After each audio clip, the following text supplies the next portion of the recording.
Okay, we all know what stress feels like, right? But what if the way we've been thinking about it is, well, just all wrong? Today, we're diving into a really simple, almost surprising solution that could completely change how you deal with pressure. So, let's get right into it. Think about it. We tend to blame stress on stuff that happens to us. Our job, our money, our relationships. But what if the real problem isn't the situation itself? What if the real source of all that anxiety is actually coming from inside our own heads? And this quote right here, this is the key to everything we're talking about today. Stress isn't about what's happening, it's about not knowing what to do next. It's that feeling of being completely stuck, of your brain just spinning its wheels. That's what creates the panic. See, our brains are basically problem-solving machines. They absolutely crave a plan. And when we have one, even for a tough problem, we feel like we're in the driver's seat. But the moment we hit a wall and can't figure out that next move, our mental gears just grind to a halt. That feeling of being frozen, that is stress.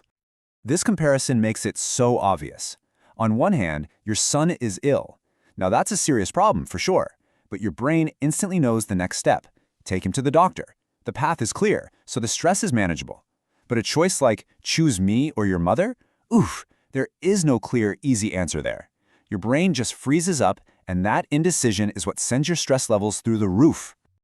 And you know what? This idea is backed by some really solid science. It's called Cognitive Appraisal Theory, and it basically says our stress level has very little to do with the event itself and everything to do with how we interpret it.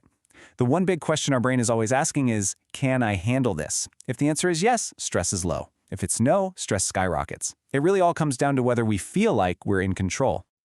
That feeling of being totally stuck actually has a name. It's called the freeze response, and it's a real biological thing. Your brain's emotional alarm system, this little part called the amygdala, it just hits the panic button and takes over. It completely floods the system and shuts down the logical, problem-solving part of your brain. It's literally a traffic jam inside your head. So, okay, if our brains are just wired to freeze up like this, how in the world do we get unstuck? How do we clear that mental traffic jam and get things moving again? All right, here's the solution, and it's going to sound almost ridiculously simple. You ready? Get the problem out of your head. That's it. That's the secret. The simple act of moving the problem from an internal, chaotic feeling to an external object is the key to unlocking that mental freeze. And here's exactly how that works. See, when a problem is just bouncing around inside our heads, it's just this massive, tangled ball of emotion and chaos. But the moment you speak it out loud or write it down, you create distance. It becomes this separate thing that you can actually look at logically. And that act alone is what brings your rational brain back online and lets a clear path forward finally emerge from all that mess. And the best part is, it really doesn't matter how you do it. You don't need a therapist on speed dial. You can talk to a friend, you can talk to your dog, you can even just talk to the trees while you're on a walk. You can write it all down in a journal or just think it through in meditation. The goal isn't to get an answer from someone else. The goal is just to stop the problem from swirling around inside you. Now, this gets especially powerful when you do talk to another person. There's something called social support theory, and it shows that when we share our problems with someone we trust, it literally reduces the stress hormones in our body. Plus, it boosts our perceived ability to cope, which, as we just learned, is the whole name of the game. And get this, it's not just people. I know it might sound a little silly, but talking to a pet is scientifically proven to work. Research on animal-assisted therapy shows that just interacting with animals can seriously lower stress and anxiety. I mean, they're the perfect non-judgmental listeners, right? They just let you get it all out. Okay, here's one final fascinating piece of the puzzle. It's a concept called emotional labeling. Brain scan studies have shown that the simple act of putting our feelings into words, just naming the problem, actually calms down the emotional reactive part of our brain. It's like they say, to name it is to tame it. I love this visual. When you express a problem, you are literally taking it from inside your head and placing it out in front of you, like you're putting it on a platter.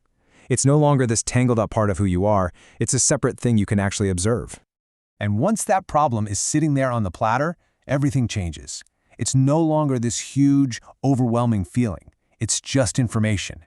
You can look at it from different angles, break it down into smaller pieces, and finally, you can start to figure out a clear, rational response. And just like that, a path forward starts to appear. So if you take one thing away from this, let it be this. Stress isn't just something that happens to you, it's a signal. It's a signal that your mind is stuck. It's the feeling of not having a clear path forward. And when you can't find that path inside your own head, the most powerful thing you can possibly do is simply let it out. So after all the science and all the theories, it really just comes down to one simple action. So I'll leave you with this question. What's one problem, just one, that you're going to place on the platter today?